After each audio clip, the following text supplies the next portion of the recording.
Hello friend, this is very important topic in XPath, relative XPath with access.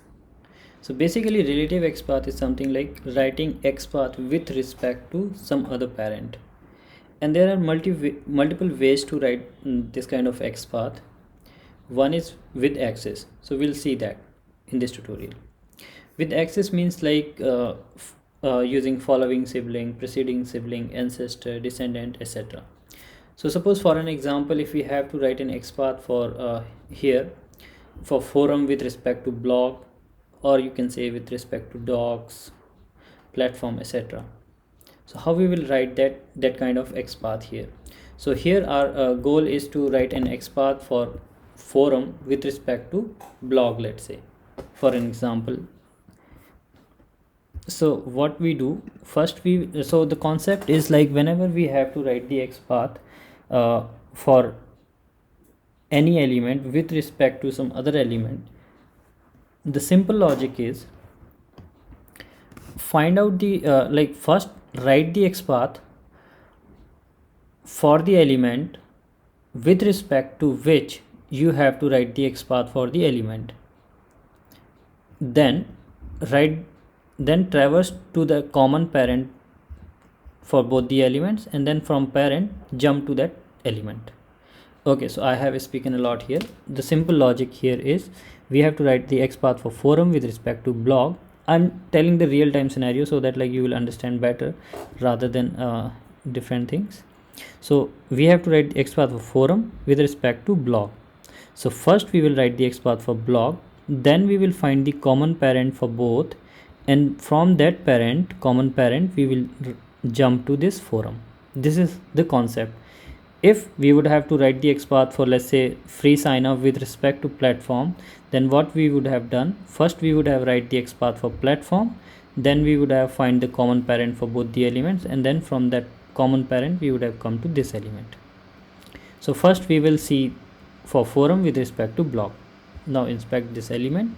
First we have to write the XPath for this element, because with respect to this we have to write the XPath for this. Okay, then we will find out the common parent for both. Now so here for this element, first we will write the XPath for this blog, /a, then title blog. So this we have written XPath for blog here. Okay, now we will have to find out the common parent. So how to find the common parent? It's very simple. You move your mouse like this and you see that this UL. So whenever you move your mouse in the elements tab here, you will see that this will start highlighting. So like this not the one, this not the one, this is not this is the common parent for both the elements. So from this we want to come here UL. So what you have to do here, you just put / and it will start suggesting you ancestor and whatever possible things are there.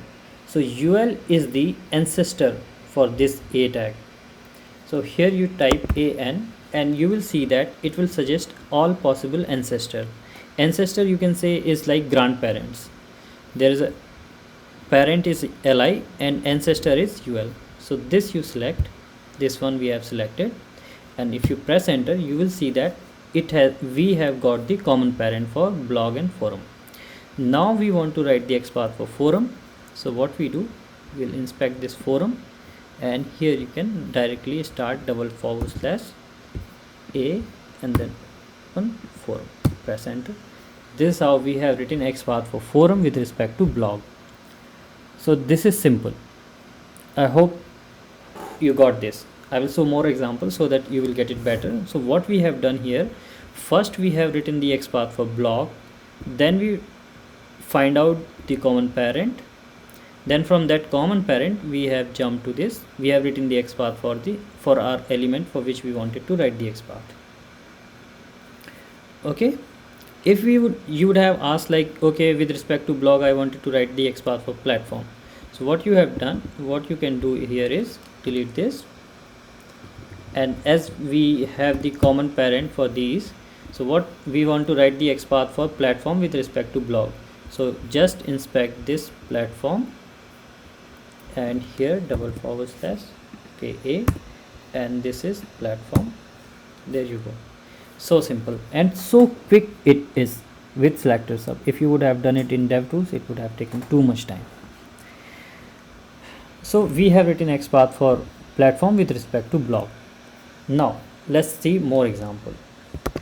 Suppose you wanted to write an XPath for free sign up with respect to, suppose, blog or let's say forum. So we have to write the XPath for free sign up with respect to let's say login. With respect to login, we have to write XPath for free sign up. Okay, so we have to write the XPath for free sign up with respect to login. So what we will do, simple logic. First we will write the XPath for login, right? Then we will traverse to the common parent, which is common parent is UL again here, and then from that we will jump to that free sign up one. Okay, so first we will write the XPath for login. So this is the XPath for login. You can choose any of these whatever selector you want, function, XPath function. So login we have written. Now we have to traverse to the common parent, so which is UL.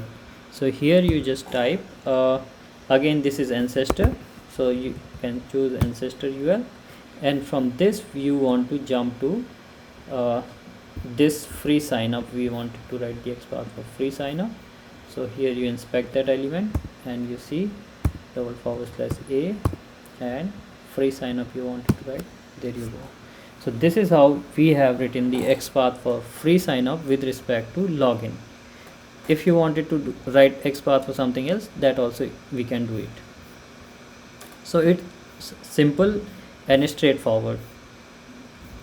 And if like you want more example, I can show you more example, but it's like the same way you can write the XPath.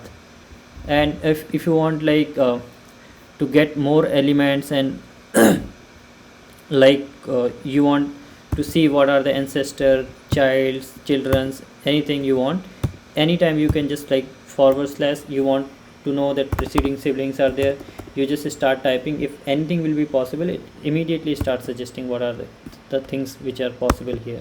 So like if parent you type, it will give the parent. So from here, if you want to traverse back to this element, li element, parent of this, you just type this and it will give you. So hope you learned this. The simple concept here, as I showed you guys, is that you have to like with respect to whichever element you have to write the XPath. First write the XPath for that element, find out the common parent for both the element, and from that parent jump to this child element. Okay, practice a lot about this. You try writing XPath by yourself. Let's say write XPath for this element with respect to this, then with respect to this write XPath for this one. Like that you keep trying on, and I'm sure like you will get it. If you feel any question, do write in the comment, and feel free to reach out to me. You can connect with me here on the Slack channel as well, selector sub Slack channel. If you get any doubt, any question, comment in the video as well. You can comment on, I will reply that. Okay, and in the next tutorial we will learn about how to write the relative XPath without axis. Okay, yeah, thank you.